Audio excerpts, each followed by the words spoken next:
Just yesterday, I was hosting with you guys on the main set. Yeah. And now here I am, my own little corner.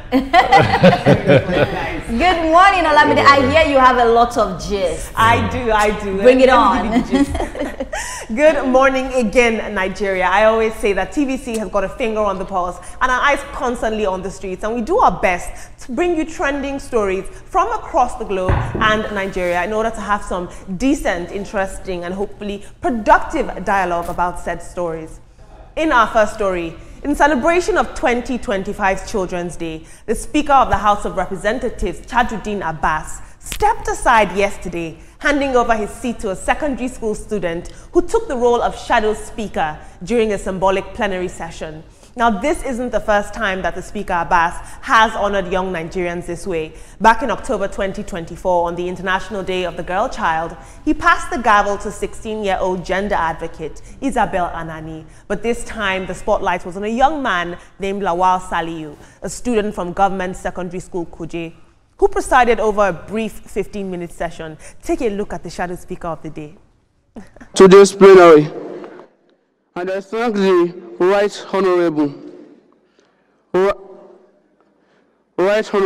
Abbas Tajuddin, the Speaker, PhD, DCON, for this opportunity. Happy Children's Day to all Nigerian children. During this session, the chairman of the House Committee on Women Affairs and Social Development, Honorable Kafila Togbara, moved a motion of urgent public importance to mark the occasion. In adopting the motion, the House called on the federal government to prioritize policies that improve children's health, education, and welfare. It also urged greater investment in ICT infrastructure, especially in rural areas, to ensure that every child has equal digital equity. This is so interesting, and I love the fact that most of the schools that participated in this exchange program, if you will, were from government secondary school, and this tells them that regardless of the barriers that exist in their world, they have equal access and opportunity to participate in leadership.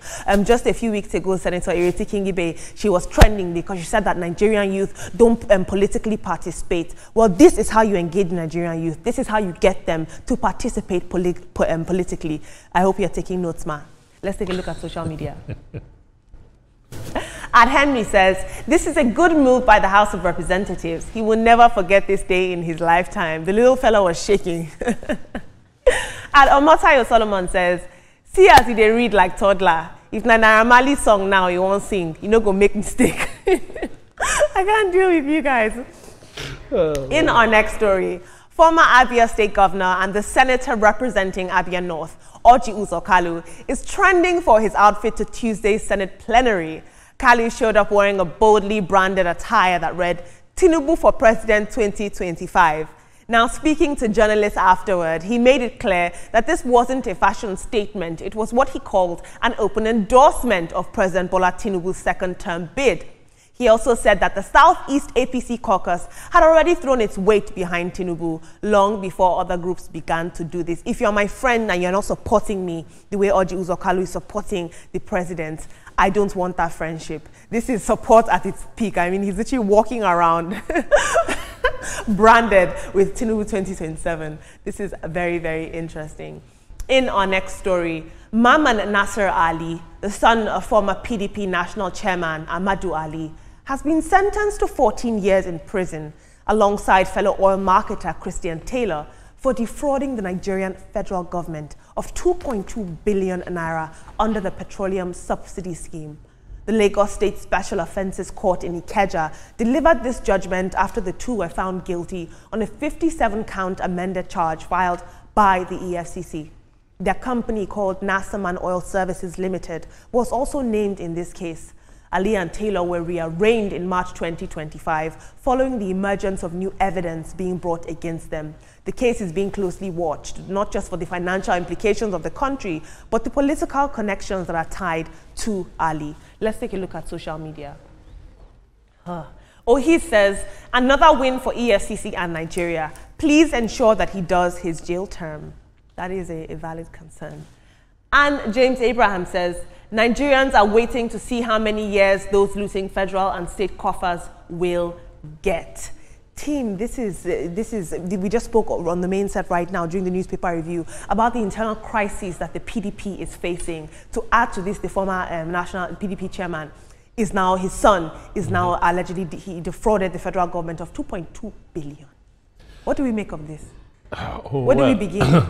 A fraudulent person is a fraudulent person, whether he is the son of who or who not. A fraudulent person is a fraudulent person. Unfortunately, he turned out to be the son of the former national chairman of PDP.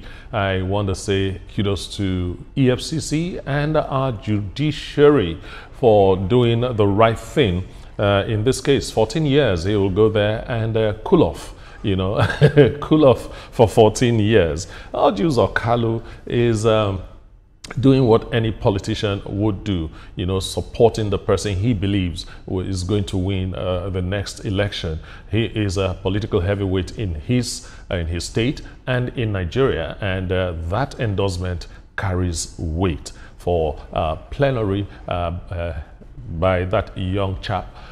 We've seen it in Lagos, we've seen it in other places. I believe that's just the right thing to do. We have to give them a feel of what it is to be making laws for a whole country. Absolutely. All right, I'll start with Mr. Tajuddin Abbas. We cannot deny the fact that he's very passionate about children and the welfare of children, so that I give to him. That was really beautiful. It was what was supposed to be done. We've said it on this table. The kids are the future of tomorrow. They're the ones that are going to take care of Nigeria when we are no more. So that was a beautiful one. And it's just nice to see that he was shaking. But next time, my guy, don't shake. Because if you were to sing a Naramali song, you would sing it well. But it was really nice to see that he was able to do that. Yeah. And now moving on to the other story, I'll talk about the fact that Suffer Not a Thief, whether he's the son of who, you know, my only thing is that I want to make sure that he's in the jail and not in some apartments, because that's the conversations I was seeing on social media. People were like, where is he spending the 14 years? Will he be in an apartment or in the jail? So we want to make sure that he's in the jail, because corruption is not something that should be taken lightly. You know, I think that's my take on that. Yes, so we've always been saying that subsidy is a big scam that had ever happened in Nigeria. So you saw an administration that run the affairs of this country, you know, for several years, and then we kept paying subsidy in and out. When they said we were going to remove subsidy, you saw the cartel, the juggernaut, saying that no, we can't remove it. And we have a president who came in the very first day he was reading his inaugural speech. He removed subsidy, you know, against all odds, and we're getting the spillover effect and this and that. This is an evidence that, yes, some people have been steering us blind, and so they must, you know, serve their jail term, and whoever is also found wanting of, you know, defrauding Nigeria one way or the other must also face the music. For the young guy, I'll cut him some slack. Even if you see Naira Marley mention any of these guys, they have a way of getting high before they get, you know, onto the stage. But not acceptable. just to conquer the stage fright. Right. You know, miming to their own song, not essentially singing what they went into the studio to sing. So the young guy has done well. It's happened in Lagos, just like you said, at Toma, you know, under Asiwaju Bola Ahmed Tinubu, under Fashola, you know, mention all the names. And yesterday, where the First Lady was celebrating Children's Day, we saw a lady, now a woman, who also had the same experience, yes. And now she's also working with the government. She's fantastic. She's successful. So these are the things. But the younger generation who are going into the National Assembly, having this kind of opportunity wherever, they should not think of corruption. They should not think of bad leadership. They should see the goodness in being a leader. They should see the accountability and responsibility to the society, you know, as a leader. So for Orji Uzor Kalu, when I saw yesterday, what came to my mind was like, was this sycophantic?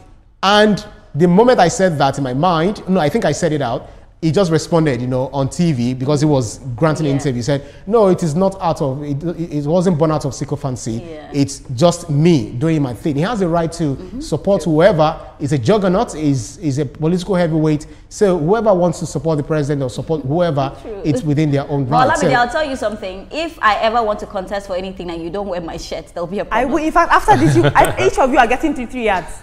Guys, what are you contesting for? I miss Nigeria. Whatever they are contesting. Just bring the cloth. Why? What are you talking about? Very, very interesting. But we are seeing people holding coalition meetings against the 2027 election. We are seeing people that are really making big political moves. And here Orji Uzor Kalu shows up. He doesn't need to say a word. But we should not be distracted. We should not be distracted. Absolutely. There's still so much to be done. Thank you so much, team.